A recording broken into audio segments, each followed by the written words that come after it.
Berbagai macam berita terkini Cipanas, Cianjur, dan juga sekitarnya. Info wisata dan juga kuliner. Talk show menghadirkan berbagai macam informasi akurat, valid, dan juga terverifikasi. Inilah dia Cipanas.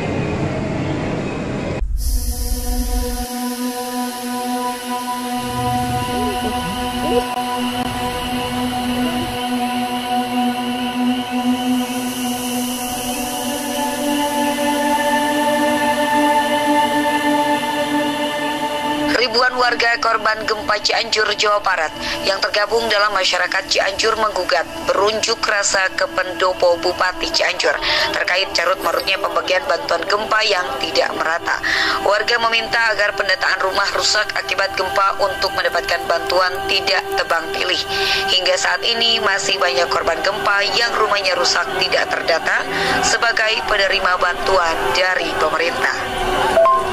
Sekitar 1.000 orang gabungan dari beberapa desa yang tergabung dalam masyarakat Cianjur menggugat ini langsung merangsak masuk ke pendopo Bupati Cianjur. Namun penjagaan yang ketat dari petugas, pengunjuk rasa tidak dibolehkan untuk masuk ke area pendopo Bupati Cianjur. Para pengunjuk rasa hanya melakukan orasi di luar pendopo. Setelah 1 jam berorasi, perwakilan pengunjuk rasa akhirnya masuk ke pendopo Bupati untuk menyampaikan tuntutannya kepada perwakilan dari pemerintah Kabupaten Cianjur. Dalam tuntutannya, para pengunjuk rasa ini yang merupakan korban gempa Cianjur meminta pemerintah Kabupaten Cianjur untuk benar-benar memperhatikan warga yang terdampak gempa dan tidak tebang pilih. Karena hingga hari ini menurut pengunjuk rasa masih banyak warga korban gempa bertahan di tenda darurat dengan logistik yang ala kadarnya. Selain itu, pendataan untuk bantuan rumah rusak, sedang, ringan, dan juga berat diberikan pemerintah pusat juga masih carut-marut, dikarenakan hingga saat ini masih banyak warga yang rumahnya rusak tidak terdata sebagai penerima bantuan. Yang akan kita sudah menanggapi tuntutan warga korban gempa, pihak pemerintah Kabupaten Cianjur akan mengevaluasi tim yang dikerahkan di masa pemulihan pasca gempa dan akan menyisir kembali ke wilayah-wilayah yang terdampak gempa, sehingga terkait masih banyaknya warga yang rumahnya rusak namun tidak terdata. Nantinya ada tahapan selanjutnya agar pendataan ulang dan hal ini dilakukan agar bantuan gempa bisa merata. Jadi tidak tenda. Jadi kita lagi mengkaji itu bagaimana yang akan kita sudah alokasikan. Kita kan di kabupaten itu baru 1.000 kalau tidak salah, 1.000 buah. Sementara kita korban yang rusak berat itu rumah 17.000, Pak. Adanya tuntutan dari para pengunjuk rasa ini yang memang carut-marutnya pendataan dan kemudian bantuan yang banyak belum diterima oleh korban gempa sendiri, gimana tanggapannya? Ya, terima kasih. Ini adalah saya kira forum yang bagus bagaimana kami pemerintah daerah mendapat input atau feedback tentang apa yang terjadi di lapangan. Ya, dan itu memang banyak sekali yang harus kita perbaiki.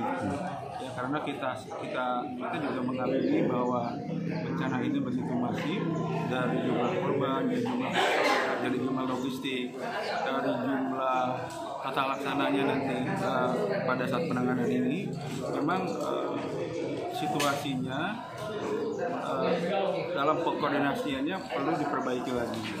Nah, ada kawan-kawan yang tadi beraudiensi dengan kami itu terkait dengan logistik, kemudian yang paling isu utama adalah tentang rehab rekon. Rehab itu tentang spesifikasi atau kualifikasi kerusakan rumah, kemudian besarnya bantuan, kemudian kapan diberikan, kemudian siapa yang akan mengerjakan, pembangunannya siapa. Nanti tadi ada diskusi, saya kira diskusi yang bagus, jadi kita akan langsung jelaskan. Dan memang seharusnya itu kan ada di juknis seluruhnya sebetulnya. Nah, juknisnya sekarang kita sedang susun dan insya Allah besok jadi. Jadi segala sesuatu hal ikhwal yang tadi disampaikan pada saat audit itu sebenarnya ada di juknis. sehingga nanti bagaimana cara kita metode menyosialisasikan misi ini sehingga sampai ke masyarakat itu dengan lengkap, dengan jelas, dan berbagai media. Tadi ada juga permintaan ada media center di tingkat desa. Itu saya kira bagus sekali. Kemudian ada tim independen yang mengawasi, itu bagus sekali ya. Jadi masukan input perbaikan untuk penanganan ke depan lebih baik itu kita tampung dan kita tindak lanjuti selama itu memang bisa dilaksanakan. Ya. Untuk tahapan pertama sendiri data kapan diumumkan, Pak? Tahap pertama kan? Untuk pengumuman semua di desa, kantor desa kan masih banyak tuh yang belum dapat. Ya, jadi jadwal kami akhir Januari dikunci. Jadi jumlah data rumah rusak baik berat sedang dengan itu dikunci di Januari dan itu akan publis ke masyarakat untuk mendapatkan tanggapan respon. Apakah itu ada komplain terhadap apakah ada ketidaksesuaian dengan kondisi di lapangan. Itu ada Februari itu adalah ruang bagi masyarakat untuk mengidentifikasi rumahnya apakah sesuai